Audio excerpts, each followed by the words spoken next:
दिल्ली के Connaught place में हम देखते हैं वो कान साफ करने वाले भी घूमते रहते हैं और बहुत लोग उनसे कान साफ कराते हैं और लोगों को लगता है हाँ सच में हो गया। Is very very dangerous. I must have seen at least 10 patients जो कि पर्दे में बड़ा सा छेद लेके आते हैं जस्ट बिकॉज उन्होंने वो लाल पगड़ी वाले से क्लीन कराया था। हमें डॉक्टर ने बताया कि हमारे कान का पर्दा फट गया है। डेस्क पे बैठे बैठे पेंसिल कान में डाली और वो जरा हाथ हिल गया और आपके पर्दे में जा टकराई, एक छेद कर कान के पर्दे। ऐसा हो सकता है? बहुत। कान का पर्दा फट गया तो फिर क्या मतलब आप उसे सिलते हैं? It is known as grafting. सर्दियों का मौसम है, कान में गरम गरम सरसों के तेल की बूंदे डालते हैं। बूंदे डालने की बजाय अगर लोगों को लगता है कि गीले तौलिए से रगड़ के कान को साफ कर लें। That is absolutely wrong. उस पे ट्रॉमा हो जाता है। कान में उंगली डालें और वो पीला सा चिपचिपा सा महसूस हो, उसको ऐसे छोड़ दें, क्या करना चाहिए? वो है वैक्स। अगर आपका कान बिल्कुल साफ सफा चट होगा तो कोई भी बाहर से फॉरेन मटेरियल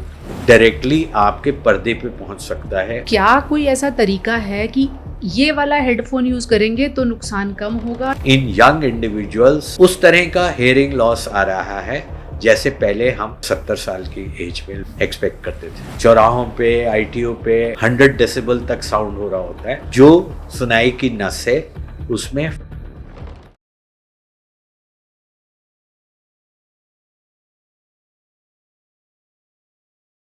शरीर के बाकी हिस्सों की तरह नाक, कान और गला हमारे शरीर के वो ऑर्गन्स हैं जिनके बारे में हमें लगता है कि कुछ खास ख्याल रखने की ज़रूरत है नहीं, या फिर कई बार हम इस तरीके से उसका ख्याल रखते हैं कि जो नहीं करना चाहिए वो भी करते हैं। तो ईएनटी केयर क्या सर्दियों में अलग होनी चाहिए? क्या साल के 12 महीने कान को तौलिए से साफ करने की ज़रूरत होती है? क्या नाक को साफ करने का कोई मैकेनिज्म होता है? आपको क्या करना चाहिए कि आपको कम से कम ऐसी परेशानियां हों जो आपको डॉक्टर तक पहुंचाएं? इन सभी सवालों के जवाब के लिए हमारे साथ आज डॉक्टर अजय स्वरूप हैं, जो कि 40 साल से लंबे समय से ईएनटी की प्रैक्टिस कर रहे हैं और गंगाराम हॉस्पिटल के चेयरमैन हैं। बहुत बहुत स्वागत है डॉक्टर साहब आपका। धन्यवाद। मुझे खुशी है कि किसी ने नाक, कान, गले पे भी कुछ ध्यान दिया है, तवज्जो दी है जी। क्योंकि जैसे बाकी स्पेशल सेंसेस हैं वैसे ही सुनना एक स्पेशल सेंस है, खुशबू लेना, इत्र सूंघना एक स्पेशल सेंस है, बोलना एक स्पेशल सेंस है। तो नाक, कान, गला 3 स्पेशल सेंसेस को केटर करता है और इस पे अनफॉर्चुनेटली वेदर का, सीजन का काफ़ी असर पड़ता है।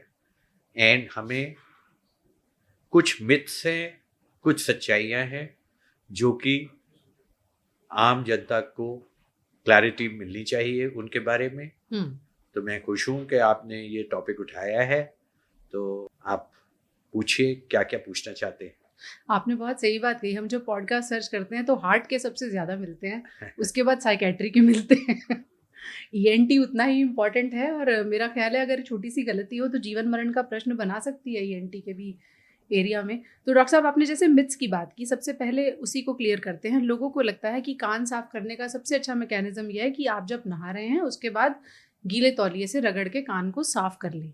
ये तरीका कितना सही है? देखिए, पहले मैं क्लैरिफाई करना चाहूँगा कि भगवान ने इतना अच्छा ऑर्गन बनाया है कि it has a self cleansing mechanism, which means कि अगर हम 100 आदमियों को लें तो उनमें से 95 लोग ऐसे हैं जिनको ज़िंदगी में कभी ना खुद साफ करने की ज़रूरत है ना बाहर से साफ कराने की ज़रूरत है।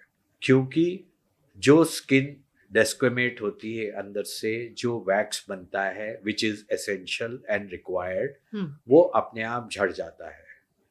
ये बहुत बार स्टडी हुई है कि अगर आप घर पे भी कॉमनली कर सकते हैं कि अगर एक बहुत ही फर्स्ट क्लास साफ चद्दर या साफ बेडशीट पे सोए रात को, तो मॉर्निंग में उठेंगे तो थोड़ा ब्राउनिश स्मॉल डैंड्रफ टाइप चीज़ आपको नज़र आएगी। That is self cleansing. लेकिन पॉल्यूशन की वजह से और कारणों की वजह से कान को साफ करने की आदत बन जाती है, हिचिंग होती है, उसे साफ करना है। साफ करने के लिए आपको ये सोचना है सबसे पहले कि लोग पानी मारते हैं, पानी डालते हैं या तेल डाल देते हैं। That is absolutely wrong. In fact हम तो पानी को अवॉइड करने के लिए कहते हैं, क्योंकि पानी अगर कान के अंदर जाएगा तो जो फंगस जो हमारे कान के अंदर चुपचाप बैठी है, सिम्बायोसिस रिलेशनशिप में बैठी है, that can flare up and lot of patients हमारे पास आते हैं जिनको फंगल इन्फेक्शन हो गई है, उसके बाद पेन है, स्वेलिंग है, डिस्चार्ज है, और उनकी फिर लंबी ट्रीटमेंट चल रही है उनके फंगस को हटाने के लिए। सेकेंडली, तौलिया डालना या कोई शार्प चीज डालने से जो कान की इनर स्किन है that is very very sensitive, वो 1 लेयर थिन स्किन है। अनलाइक हमारे ये जो मोटी चमड़ी है वो एक 1 लेयर स्किन है, तो उस पर ट्रॉमा हो जाता है, बहुत जल्दी इंजरी हो जाती है और सब्सिक्वेंटली उस एरिया में इन्फेक्शन, और फिर एक रेगुलर आपको ईएनटी डॉक्टर के पास जाना पड़ जाएगा। तो डॉक्टर साहब, जब कान में उंगली डालें और वो पीला सा चिपचिपा सा महसूस हो, उसको ऐसे छोड़ दें, क्या करना चाहिए? नहीं, वो है वैक्स। अब wax again is a natural production and nature wants some amount of wax in your ear, क्योंकि अगर आपका कान बिल्कुल साफ सफा चट होगा तो कोई भी बाहर से फॉरेन मटेरियल, कोई भी इंसेक्ट, कोई डस्ट पार्टिकल, कोई तिनका डायरेक्टली आपके पर्दे पे पहुंच सकता है और डैमेज कर सकता है। इसीलिए नेचर ने ये एक स्टिकी सब्सटेंस प्रोड्यूस करते हैं हम सब, जिसको वैक्स बोलते हैं, जो कि एक सॉर्ट ऑफ प्रोटेक्शन है। लेकिन हाँ, ये भी मैं मानता हूँ कि कई बार अगर एक्सेसिव वैक्स प्रोडक्शन हो जाती है तो वो ब्लॉकेज करने लगता है, पेशेंट को अनकंफर्टेबल सेंसेशन होती है, हेयरिंग लॉस हो सकता है, और तब स्क्रैच करता है, क्लीनिंग करनी पड़ती है। क्लीन करने के लिए बहुत ही जेंटल, आइडियली तो मैं तो यही कहूँगा कि आइडियली तो आपको किसी ईएनटी के डॉक्टर से ही क्लीन कराना चाहिए, बिकॉज वो डायरेक्टली विजुलाइज करके क्लीन करेगा और कोई इंजरी के चांस नहीं है। लेकिन ऐसा होता नहीं है, और थोड़ा बहुत अपने आप भी केयरफुली क्लीन कर सकते हैं। जॉनसन ईयर बड यूज़ कर सकते हैं या किसी लंबी स्टिक में अच्छी तरह कॉटन लेके कर सकते हैं, मगर करने की बहुत ज़्यादा ज़रूरत नहीं है। ये एक अननेसेसरीली आदत पड़ जाती है, एंड देन इवन दो कुछ हो भी नहीं रहा है तो भी आदमी कान में कुछ ना कुछ डालता ही रहता है। तो आप ये कह रहे हैं ईयरबड्स यूज करें पर उसे प्रैक्टिस ना बनाएं? जी हाँ, प्रैक्टिस बिल्कुल नहीं बनानी चाहिए। Any sort of habit ultimately is not a good habit. Doctor साहब, दिल्ली के कनॉट प्लेस में हम देखते हैं वो कान साफ करने वाले भी घूमते रहते हैं और बहुत लोग उनसे कान साफ कराते हैं और लोगों को लगता है हाँ सच में हो गया। उनके बारे में क्या कहना चाहेंगे? देखिए, मैं आप उन्हीं को क्यों पिन पॉइंट करूं, unfortunately even in the year 2025 I think जितने रेगुलर रजिस्टर्ड मेडिकल प्रैक्टिशनर हैं उनसे ज़्यादा क्वैक्स हैं जो कि तरह तरह की डॉक्टरी कर रहे हैं। तो कान साफ करना तो बहुत छोटी सी चीज़ है। लेकिन मेरा सजेशन यही है कि कान का जो कैनाल होता है वो इतना नैरो और टॉर्चुअस होता है कि इवन हम लोगों को जो कि ट्रेंड ईएनटी स्पेशलिस्ट है और जो कि इल्यूमिनेशन या रोशनी से देखते हैं, उनको वो कैनाल प्रॉपरली विजुलाइज करना मुश्किल होता है। तो सूरज देवता की या कनॉट प्लेस में बैठ के डायरेक्ट विजन से देखना और क्लीन करना is very very dangerous, and of course we have over the years I must have seen at least 10 patients जो कि एक पर्दे में बड़ा सा छेद लेके आते हैं just because उन्होंने वो लाल पगड़ी वाले से क्लीन कराया था। लाल पगड़ी का भी अलग कनेक्शन है, उसको देख के लोग पहचान जाते हैं। जी हाँ, that is prominence, that is selling yourself। जी डॉक्टर साहब, अगर कान बिल्कुल सूखा है तो क्या ये मान लेना चाहिए कि फंगल इन्फेक्शन होने का कोई चांस नहीं है? जितना सूखा रखेंगे उतना ठीक रहेगा? बिल्कुल, fungus infection, fungus is present in all parts of our body, but it is living in absolute symbiosis. There are conditions, ऐसी कंडीशन बनती है बॉडी में जहां फंगल इन्फेक्शन राइज कर सकता है। As far as ear is concerned, moisture and wetness is one such reason. Of course, there are many other reasons. कल को आप स्टीरॉयड ले रहे हैं लॉन्ग टर्म, या आपकी इम्यूनिटी डाउन है किसी और बीमारी की वजह से, तो फंगल इन्फेक्शन फ्लेयर अप होने का रिस्क रहता है। अच्छा, लेकिन अगर बाहर से आपको कान सूखा लग रहा है तो मान के चलें कि सब ठीक है। बिल्कुल, एब्सोल्युटली। ओके डॉक्टर साहब, बहुत सारे लोग, अब सर्दियों का मौसम है, कान में गरम गरम सरसों के तेल की बूंदें डालते हैं, उसके विषय में कुछ बताएं। देखिए, आई विल नॉट से कि कभी वंस इन अ वाइल एक आध ड्रॉप डालने में कोई हर्जा है, लेकिन उसमें कुछ हर्जे हैं। बिकॉज जैसे मैंने आपको बताया, कान में वैक्स होता है, सबके कान में वैक्स होता है। As soon as this warm liquid goes और एनी लिक्विड गोज, वो वैक्स सॉलिडिफाई हो जाता है। जब वो सॉलिडिफाई हो जाता है तो वो पर्दे के सामने आ जाता है as an obstruction, and then the patient से कि डॉक्टर साहब, हमने तो सिर्फ सरसों का तेल डाला था, लेकिन उसके बाद कान बिल्कुल बंद हो गया है। तो वो वैक्स था जो कि एक हार्ड हो गया है और पर्दे के सामने आ गया है। तो बूंदे डालने की बजाय अगर आप कोई मॉइस्चराइज़र, सरसों का तेल या इवन जो रेगुलर मॉइस्चराइज़र हैं, उसको आप जेंटली ईयर की स्किन में लगाते हैं, so there is nothing wrong with that. Specially winters में there is lot of dryness, तो उसको लगाने में कोई हर्जा नहीं है, एज लॉन्ग एज आप ये प्रिकॉशन लें कि बहुत ज़्यादा अंदर नहीं घुसेड़ रहे हैं और पर्दे तक नहीं पहुंचेंगे। तो एक्सटर्नल कैनाल की स्किन में मॉइस्चराइज़र लगाना या क्रीम लगाना या वैसलीन लगाना, सरसों का तेल लगाना इज़ ऑल राइट। जब तक ऊपर है तब तक दिक्कत नहीं है। जाहिर है ड्राइनेस की प्रॉब्लम होती है तो लोग ऐसा करते हैं। आपने बड़ा प्रैक्टिकल सॉल्यूशन दिया है कि एक लिमिट तक, एक रेंज में रखें उसको। डॉक्टर साहब, अब इस जो आजकल का दौर है, बहुत सारे लोगों को हम देखते हैं कई कई घंटों तक हेडफोन्स को यूज़ करते हैं, तो क्या कोई ऐसा तरीका है कि ये वाला हेडफोन यूज़ करेंगे तो नुकसान कम होगा, या हेडफोन अगर आप लंबे समय तक यूज़ करते हैं तो इनवेरिएबली नुकसान होगा ही होगा? कान का सुनने का mechanism is like a machine, जी। और किसी भी मशीन को अगर आप ओवर यूज करेंगे तो उसमें कुछ ना कुछ प्रॉब्लम होने के चांसेस हैं। इसी तरह अगर आप, जो लोग हेडफोन लगाते हैं आउट ऑफ अपना प्रोफेशन है उनका, या म्यूजिक सुनना चाहते हैं, जो भी करते हैं, उससे होता क्या है कि for a constant prolong period sound waves आपके कान के अंदर जा रही हैं, एंड ग्रेजुअली जो सुनाई की नस है उसमें फटीग होना शुरू हो जाता है। And firstly it is the temporary threshold, यानी कि थोड़ी देर के लिए आपको ऐसा लगता है कि थोड़ा सुनाई कम दे रहा है या झंझनाहट की आवाज़ आ रही है। अगर आप उस स्टेज पे भी प्रिकॉशंस लें तो सब कुछ रिवर्स हो जाता है। लेकिन इफ़ आउट ऑफ कंपल्शन, जैसे मैंने कहा, अगर किसी का प्रोफेशन है या कुछ करना ही है, लाउड साउंड सुनना ही है, तो धीरे धीरे परमानेंट चेंजेस आने लगते हैं। And now we are seeing alarmingly that even in young individuals like at in the age of 35, 40, 45, उस तरह का हेयरिंग लॉस आ रहा है जैसे पहले हम 65 और 70 साल की एज में लोगों से एक्सपेक्ट करते थे।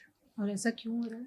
वही, that is the reason that they are being exposed to prolong sound. They are either using the headphone for their profession और they are using headphone to listen to loud music. Even cell phones जो हैं वो भी अगर continuously बहुत ज़्यादा use किया जाए, then the effect is the same. आपको ग्रेजुअली, धीरे धीरे, बहुत ही सटल वे में आपकी हेयरिंग डाउन होनी शुरू हो जाएगी। डॉक्टर साहब, कुछ लोग ऐसी सलाह देते हैं कि अगर आप वायर्ड यूज़ कर रहे हैं नुकसान कम होगा, पॉड्स यूज़ कर रहे हैं नुकसान ज़्यादा होगा। क्या किस तरह का हेडफोन है उससे तय हो सकता है कि कितना नुकसान होगा? देखिए, I don't think I am capable that A some sort of a mechanical engineer or acoustic engineer will be in a better position. जी But the only thing I can say that better quality जो headphones हैं, जहाँ पे protection है कान के लिए, अच्छी padding है, sound neutralization के कुछ effects है, naturally they will be much better off than the more crude ones. मगर ऐसी कोई अगर कोई डिटेल्ड स्टडी हुई है तो I am not aware of it. जी क्या कुछ हम लोगों को ऐसा वेगली बता सकते हैं कि इतने घंटे से ज़्यादा अगर आप रोज़ाना यूज़ कर रहे हैं या इतने वॉल्यूम से ज़्यादा सुन रहे हैं तो आपको नुकसान होना तय है? डेफिनेटली जहाँ तक वॉल्यूम का सवाल है, नॉर्मली हम लोग 40 to 45 डेसिबल इंटेंसिटी पे साउंड सुनते हैं या सुनना चाहिए। जी Any sound above this intensity is harmful to the inner ear. और वही हम लोग बार बार पेपर में भी आता है कि जो प्रेशर हॉर्न्स हैं या बहुत ज़्यादा लोग हॉर्न यूटिलाइज करते हैं ट्रैफिक में, जगह जगह साउंड मीटर्स लगाए हुए हैं जहाँ साउंड इंटेंसिटी चेक की जाती है। दिवाली पे कहते हैं कि ये बॉम्ब ब्लास्ट नहीं होना चाहिए, क्रैकर्स नहीं होने चाहिए। उसका रीज़न यही है कि इन सब चीज़ों से the sound intensity is much more which is permitted. 60 decibel, 80 decibel, even कई चौराहों पे, आईटीओ पे at a given time 100 decibel तक साउंड हो रहा होता है। So that produces instant damage to the nerve and chances of deafness, gradual deafness are much more. Similar is the case of duration. If ऐसा कोई हार्ड एंड फास्ट रूल नहीं है, everybody is different. कौन कैसे react करता है वो दूसरी बात है, but we expect that more than half an hour to 45 minutes at a stretch is the maximum that you should do, and you should give a rest. अपने organ को रेस्ट देना बहुत ज़रूरी है। जिस पिच पे अभी हम बात कर रहे हैं ये 40-45 डेसिबल है, लोगों को समझाने के लिए अगर हम बताना चाहें जी, उससे थोड़ा कमी हो, आपकी थोड़ी कम होगी, मेरी थोड़ी हो सकता है ज़्यादा हो। अनुभव के साथ होता है ना सर वो फर्क। तो 40-45 डेसिबल यानी जिस पिच पर आमतौर पर लोग बात करते हैं वो होती है आवाज़ जिसको आप सुन सकते हैं। उससे ऊपर अगर है तो वो शोर के दायरे में आती है। और जैसा डॉक्टर साहब ने कहा कि 40-45 मिनट से ज़्यादा अगर आप रोज़ाना इस तरह के शोर से एक्सपोज्ड हैं तो आपको देर सवेर नुकसान होने का खतरा भी है।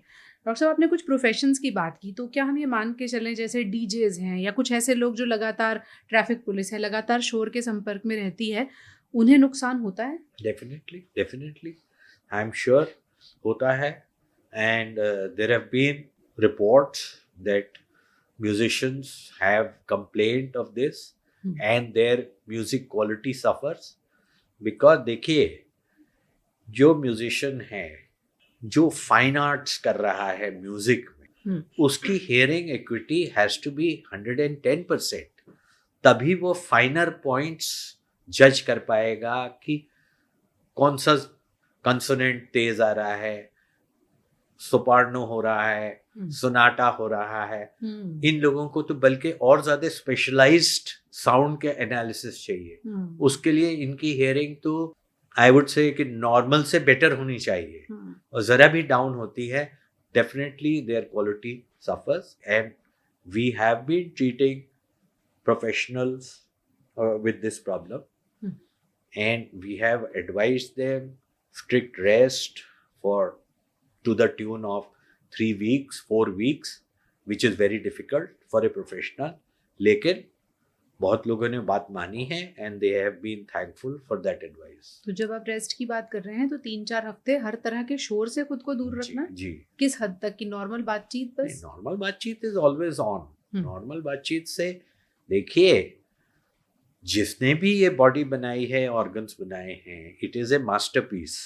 एंड इतनी ज़्यादा लिमिट है कि मैं आपको बताऊं, अगर आप के आज अनफॉर्चुनेटली 40% भी अगर हेयरिंग लॉस हो जाता है तो भी आप सोशली एडिक्वेट हेयरिंग रखती हैं, because the year is such a sensitive and A beautifully constructed organ. इसका मतलब तो ये हुआ कि 40% तक इंसान को अंदाजा होगा नहीं कि जी, उसको जी, सुनाई जी। देना कम हो रहा है।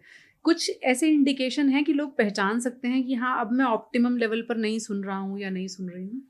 मैं तो यही कह सकता हूँ कि जब मेरी बीवी कहना शुरू करे कि तुम मेरी बात नहीं सुन रहे हो, तो वो ऑप्टिमम लेवल से कम सुन वो रहा तो है। दूसरे दिन से कहती होंगी। लेकिन ऐसा है कि again it depends on profession to profession. जी। There are certain people, certain professions जहाँ आपको मीटिंग्स में जाना है, you are exposed to important decision making. आपके पास 4-4, 5-5 लोग at a time various direction से बात कर रहे हैं, तब आपको पता लगना शुरू हो जाता है कि मे बी लेफ्ट साइड से अगर कोई बोल रहा है तो उतना क्लैरिटी नहीं आ रही जितना राइट साइड से बोल रहा है या जितना सामने से बोल रहा है। Then those are warning signs. Similarly there are many other professions जहां आपको थोड़ा हेयरिंग एक्यूमेन ज़्यादा यूज़ करना पड़ता है। वो लोग, उन लोगों को जल्दी पता लगना शुरू हो जाता है। लेकिन जो हाउसवाइफ्स हैं या जो घर में रहते हैं, उनको मोस्ट कॉमनली रिश्तेदारों के अलावा is the television. Once they start asking their grand children और देयर चिल्ड्रन कि जरा साउंड बढ़ाइए, वो एक सिग्नल है कि थोड़ा सा कम होना शुरू हो गया। एज रिलेटेड हियरिंग लॉस को तो नॉर्मल मानना चाहिए। देखिए, एज आई सेड, ये एक मशीन है और धीरे धीरे हर एक मशीन जैसे जैसे पुरानी होती है, आपकी गाड़ी पुरानी होती है, थोड़ी तकलीफ देना शुरू करती है। इसी तरह एज रिलेटेड डेफनेस जो है, that is always to be expected. सवाल सिर्फ ये है कि आजकल, जैसे मैंने कहा पहले, यंगर एज ग्रुप में हम देख रहे हैं कि वही चेंजेस आ रहे हैं जो 60 और 75 साल की उम्र में आने चाहिए थे। That is a alarming thing which is happening now. तो उसका एक रीज़न तो जैसे हमने कहा, लगातार हेडफोन्स या आप म्यूजिक सुन रहे हैं, उसके अलावा भी कुछ रीज़न हैं जो बढ़ा रहे हैं इस प्रॉब्लम को? देखिए, now again there is no clear cut evidence, but pollution is one of the causes which can affect a lot of organs in a very slow and subtle manner. Then certain deficiencies, अगर आप B complex deficiency है आपके system में, then the nerves are affected earlier, demyelination होती है, nerve injury होने का ज़्यादा chances हैं। Such patients have early deafness. So there are lot of problems. ऐसी बात नहीं है, there are associated problems also. मैं आपसे पहले पर्सनल लेवल पे भी पूछ चुकी हूँ, आज लोगों के लिए पूछती हूँ। कानों में सीटियाँ जो बजती हैं, ओकेजनल बज रही हैं, तो प्रॉब्लम है या ये भी कोई बीमारी का संकेत है? देखिए, कानों में सीटी बजना या tinnitus, what we call in our theoretical or technical term is tinnitus. Now, tinnitus is a sound which has no external basis. यानी कि आपके घर में प्रेशर कुकर नहीं बज रहा है जो आपको सुनाई दे रहा है, लेकिन आपको सुनाई दे रहा है। Now, tinnitus can be momentarily, कि आपको कभी once in a while ऐसा कुछ होता है। That there are again various reasons.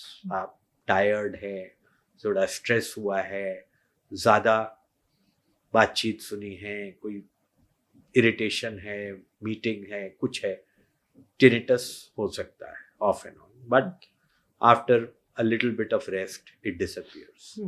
लेकिन अगर टिनिटस परसिस्ट कर रहा है और आप नोटिस कर पा रहे हैं, that means it is indicating that something is going on in the inner ear. मतलब कान में कितनी बार सीटियां बजने को मान लें कि प्रॉब्लम है और कितनी बार को मान लें कि हाँ नॉर्मल है, स्ट्रेस होगा? कितनी बार की तो is not a fair question जी। अगर आपको वो महसूस होने लगा है, आप इरिटेट होने लगे हैं, आपको वो लग रहा है कि ये मुझे नॉर्मल एक्टिविटी पे इंटरफेयर कर रहा है, then that is significant. चाहे वो एक बार हो या 4 बार हो। अगर एक बार भी आपको लगता है कि टिनिटस इस तरह इतनी इंटेंसिटी का हो रहा है that you are not able to listen properly or you are feeling disturb, आपकी स्लीप डिस्टर्ब हो रही है, then it is of significance, चाहे वो एक बार भी हो।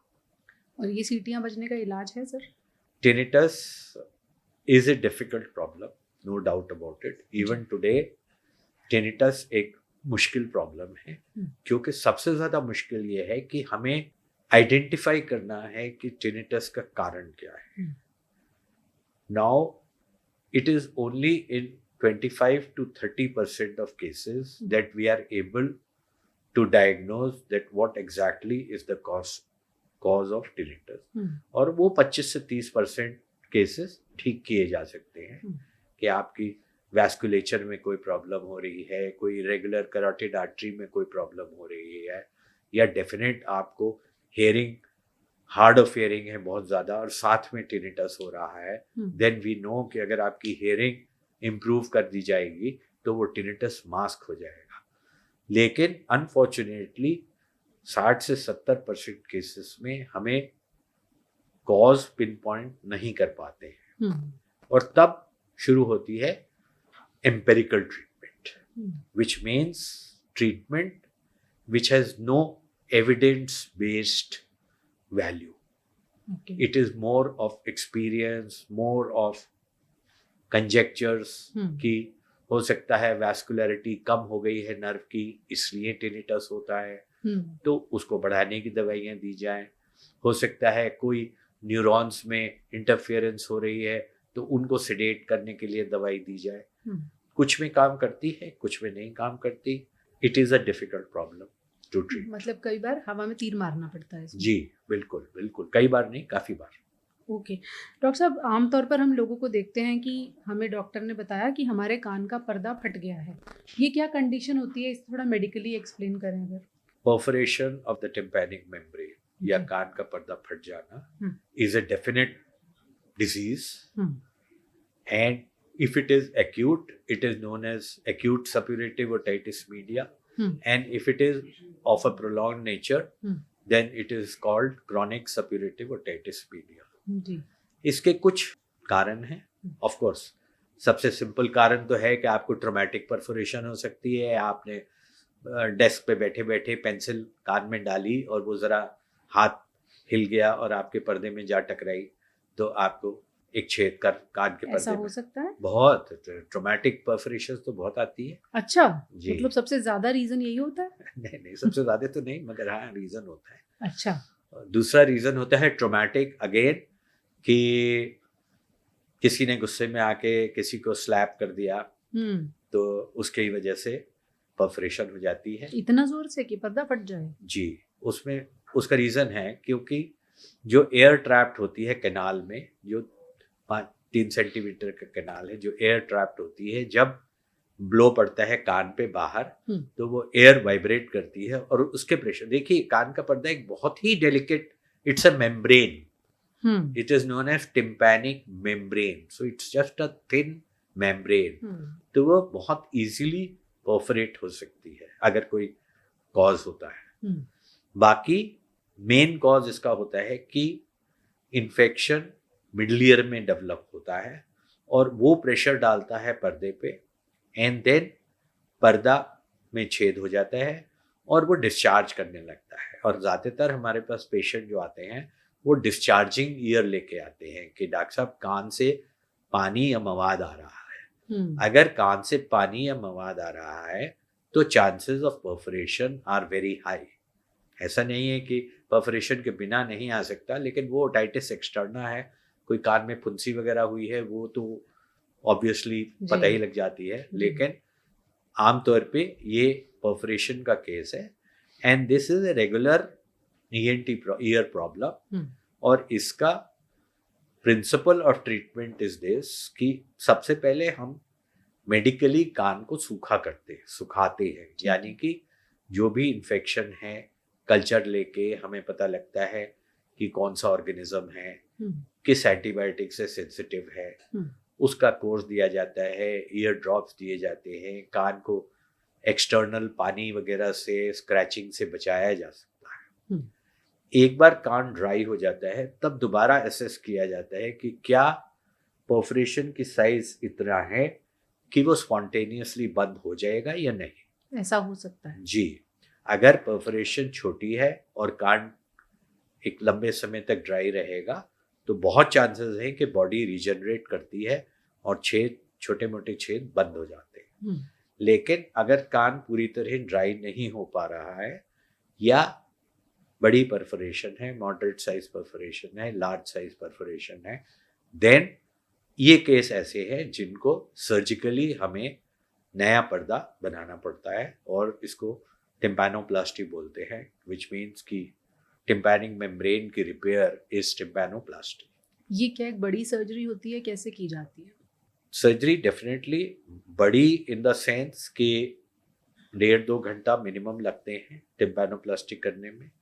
It is a sophisticated surgery. इसमें एक बहुत अच्छी क्वालिटी का operating microscope and fine instruments and of course a experience surgeon. So उस क्राइटेरिया से ज़रूर बड़ी है, लेकिन अगर ये समझें कि कोई जान का खतरा है या इस टाइप का खतरा है तो ऐसा कुछ नहीं। इसलिए भी मैंने सवाल पूछा कि किसी की ये सर्जरी हुई, उसको अगले दिन छुट्टी मिल जाती है, क्या सिचुएशन रहती है? जी, अगर सिंपल परफोरेशन है और उसको रिपेयर करना है, सिंपल टिम्पैनोप्लास्टी है तो डे केयर प्रोसीजर है, उसको शाम को डेफिनेटली छुट्टी मिल जाती है। लेकिन अगर डिजीज़ बोन में जा चुकी है और एक अनसेफ टाइप की डिजीज़ है जिसमें हमें मैस्टॉइड भी खोलना पड़ेगा, बोन वर्क करना पड़ेगा, फिर रिपेयर करना पड़ेगा, देन डेफिनेटली 24 to 48 आवर्स हम हॉस्पिटल में रखना पसंद करते हैं। जी, कान का पर्दा फट गया तो फिर क्या मतलब आप उसे सिलते हैं सर्जरी? नहीं, it is known as grafting. अच्छा। We graft the portion और अपना ही टिश्यू 90% ऑफ केसेस में हम अपना ही टिश्यू लेते हैं जिसको टेम्पोरालिस फेशिया बोलते हैं, बिकॉज उसके दो फायदे हैं। एक तो वो लोकल साइट में अवेलेबल है, सेकेंडली उसकी कंसिस्टेंसी और thickness almost natural tympanic membrane की तरह है। So it is a very good graft material. इसके इम्प्लीकेशंस क्या सर? कान का पर्दा फट जाए या जैसे आपने कहा छेद होना भी उसको लोग कहते हैं, क्या इंसान फिर बहरा ही हो जाएगा या कुछ और होता है? इसके नतीजे क्या होते हैं इफ लेफ्ट अनट्रीटेड? सबसे if left untreated there are 2-3 possibilities. जी, वन पॉसिबिलिटी इज कि डिस्चार्ज होता रहेगा, इन्फेक्शन होता रहेगा और ये इन्फेक्शन बाहर आने की बजाय अगर पीछे अंदर जाने लगा तो कुछ वाइटल स्ट्रक्चर्स होते हैं जो कि इफेक्ट हो सकते हैं, जैसे कि फेशियल नर्व, जैसे कि brain. So sometimes we get, अब कम हो गया है लेकिन पहले जब हमने शुरू में प्रैक्टिस करते थे या इरविन हॉस्पिटल में काम करते थे तब हमें बहुत सारे लोग आते थे जिनके कान के पीछे एब्सिस बन जाती है, पस बन जाता है, बिकॉज उन्होंने प्रॉपर ट्रीटमेंट नहीं करवाई है और वो इन्फेक्शन पीछे स्प्रेड कर गया है। So that is one problem. The other problem is कि जैसे जैसे छेद बड़ा होगा वैसे वैसे सुनाई डाउन होगी। So after some time hearing काफ़ी ज़्यादा इफेक्ट हो सकती है। सो परफोरेशन को निगलेक्ट करना या ये सोचना कि इससे कुछ नहीं होने वाला, I don't think it should be A personal choice. अगर आपके पास सर्विसेज अवेलेबल हैं तो you must get it treated and affordability should not be the criteria, because I can assure you any ENT department in a government hospital has adequate well-trained surgeons जो कि CSOM का इलाज बहुत अच्छी तरह कर सकते हैं। बाकी of course प्राइवेट में तो कर ही सकते हैं, लेकिन अगर affordability is a criteria उसकी वजह से इलाज न कराना is not justified। बिल्कुल। आपने 2 इंडिकेशन दिए कि किसी ने पेंसिल मार दी जोर से या फिर लड़ाई हो गई और किसी ने स्लैप कर दिया। और कौन सी गलतियां हैं जो लोगों को नहीं करनी चाहिए जिसकी वजह से कान का पर्दा फट भी सकता है? सबसे बड़ी बात है कि फिडल करना, उंगली मारते, उंगली डालनी, कोई शार्प चीज डालनी, ताली, चाबी या things of that sort. That is one of the reason you can have a self inflicted injury और ट्रॉमा। लेकिन बाकी कई बार बैरो ट्रॉमा होता है, यानी कि अगर जो लोग डीप सी डाइविंग करते हैं, स्कूबा डाइविंग करते हैं, या इस तरह की चीज़ें करते हैं जहाँ बाहर का प्रेशर एकदम बढ़ जाता है, there you can have barometric trauma जिसको बोलते हैं, उससे परफोरेशन हो सकती है। ब्लास्ट इंजरीज होती हैं, उससे परफोरेशन हो सकती है। अभी जो हाल ही में ब्लास्ट हुआ है वहाँ पे almost 75 to 80% of the patients have come with perforation of the eardrum because sudden loud noise से इतना ज़्यादा वाइब्रेट करता है पर्दा कि उसमें छेद हो जाता है। तो इससे बचना ज़रूरी है। डॉक्टर साहब, कानों की सेहत के लिए कोई एक्सरसाइज होती है क्या? कानों की सेहत के लिए एक्सरसाइज एज सच कोई फिजिकल एक्सरसाइज नहीं होती, लेकिन यही प्रिवेंटिव एक्सरसाइज है कि you have to avoid too much loud sounds. बहुत ज़्यादा डीजे वाली पार्टियों में नहीं जाना है, भगवती जागरण के उसके बराबर में नहीं बैठना है जहाँ से लाउड स्पीकर ब्लेयर कर रहा है जी। और जितना हो सके दिन में कम से कम अपने कान के लिए 15-20 मिनट किसी क्वाइट सराउंडिंग में जाना एक एक्सरसाइज है। ओके। पॉल्यूशन के इफेक्ट से कानों को बचाने का कोई तरीका? पॉल्यूशन के इफेक्ट से कानों से ज़्यादा नाक और थ्रोट को बचाना ज़रूरी है जी। कान को तो ऑब्वियसली अगर डस्ट वगैरह जाएगी तो इरिटेशन होएगा, इचिंग होएगी तो इन्फेक्शन होने का डर है। बट पोल्यूशन स्पेशली जैसे आजकल स्मॉग हो रही है उससे मेनली जो एक्सपोज पोर्शन है जैसे कि आईज, नोज एंड थ्रोट, जहाँ ये air we are breathing this polluted air, ये 3 एरियाज ऐसे हैं जहाँ बहुत ज़्यादा प्रॉब्लम हो रही है और ये एक बहुत ही रोज़ ही आता है, इस पे बहुत चर्चा भी होती है। It is a serious matter and unfortunately हम लोग बहुत ज़्यादा पेशेंट्स देख रहे हैं आजकल, specially even children and older age group patients, specially patients जिनको पहले ही कुछ रेस्पिरेटरी प्रॉब्लम है, कोई ब्रोंकल एस्थमा की प्रॉब्लम है या क्रॉनिक कॉफ की प्रॉब्लम है, उनका बहुत बुरा हाल है because of this, because we are inhaling a lot of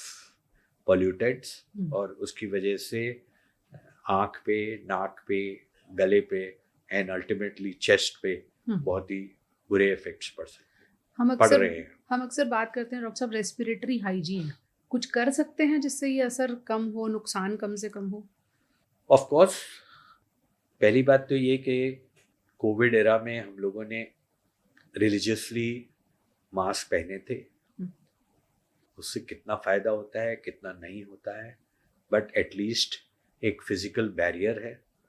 so I feel जितना हो सके, स्पेशली जो वल्नरेबल एज ग्रुप है, ओल्ड पीपल या people who are already having some respiratory problem and they have to go out, they must definitely use a proper mask जिससे कि कम से कम exposure कम से कम ज़्यादा हो। दूसरी बात, one has to avoid crowded areas जहाँ पे पोल्यूशन लेवल बहुत ज़्यादा है। तीसरी बात, अगर आपने कराई है तो मैं तो ये मानता हूँ कि वापस घर आके अगर आप रेगुलर स्टीम इनहेलेशन करेंगे तो that will definitely help. And of course, normally also we must do a lot of breathing exercises. बहुत सारे योग में बताते हैं अलोम विलोम या प्राणायाम, they are all very very effective and they are physiologically good exercises to do और everybody should do it, I feel. लेकिन घर के अंदर, हाँ, घर के अंदर। चलते चलते डॉक्टर साहब एक और चीज़ क्लियर कर दें, कुछ लोग मानते हैं कि गुनगुना पानी अच्छा है गले की सफाई के लिए और गुड़ खाने से भी जो है डस्ट ट्रैप हो जाती है, दोनों के बारे में आप क्या कहना चाहेंगे? देखिए, लूक वार्म वाटर से गार्गलिंग करना is of course definitely very sensible because extremes of temperature is bad. अगर आप बहुत ज़्यादा चिल्ड पानी ले रहे हैं या चिल्ड फ्लूइड पी रहे हैं वो भी गले की लाइनिंग के लिए खराब है। और अगर बहुत ज़्यादा, ऑफ कोर्स अनकंफर्टेबली हॉट तो कोई लेता नहीं है, आई मीन जलने का रिस्क है, मगर वो भी ज़्यादा है। सो lukewarm water otherwise is a sensible thing and definitely it is very helpful. जहाँ तक गुड़ का सवाल है, I am sorry, I have absolutely no knowledge. जी, गले को आराम देने के लिए लोग बहुत सारी कुछ ऐसी टैबलेट्स होती हैं जिसको रख लेते हैं कि उससे थोड़ा साफ हो जाएगा। कुछ आयुर्वेदिक गोलियां भी हैं जो लोग अपनी जेब में लेके घूमते हैं, वो मदद करती हैं। आई थिंक देयर इज एक टर्म नोन एज प्लेसिबो। अगर लोगों को लग रहा है साइकोलॉजिकली कि वो मदद कर रही हैं, तो मैं कौन होता हूँ उन्हें कहने वाला कि वो मदद नहीं कर रही, बट साइंटिफिकली मेरे हिसाब से कोई मदद नहीं कर रही। तो जैसा डॉक्टर स्वरूप ने शुरू में भी कहा कि ऊपर वाले ने ऐसा मैकेनिज्म दिया है कि आपका कान अपने आप को खुद साफ करता है, यही नियम नाक पर भी लागू होता है, यही नियम गले पर भी लागू होता है। जाहिर है जो एक्सटर्नल फैक्टर्स हैं जैसे कि पॉल्यूशन, उससे बचने के लिए मास्क एक अच्छा आइडिया हो सकता है। और योग को अब डॉक्टर्स भी लगातार कह रहे हैं कि ब्रीदिंग एक्सरसाइजेस घर के अंदर करेंगे तो आपको नुकसान थोड़ा सा कम होगा या फिर आप अपनी कैपेसिटी को बेहतर कर पाएंगे। दोनों ही मामलों में योग करना फायदेमंद होता है। Thank you so much doctor स्वरूप, आपने बहुत सारी कान से रिलेटेड भ्रांतियां लोगों की क्लियर की हैं। फिर भी कुछ सवाल हो आप कमेंट सेक्शन में छोड़ सकते हैं, हम एक्सपर्ट्स के जरिए आप तक उनकी राय पहुंचाएंगे। Thank you so much sir. Thank you.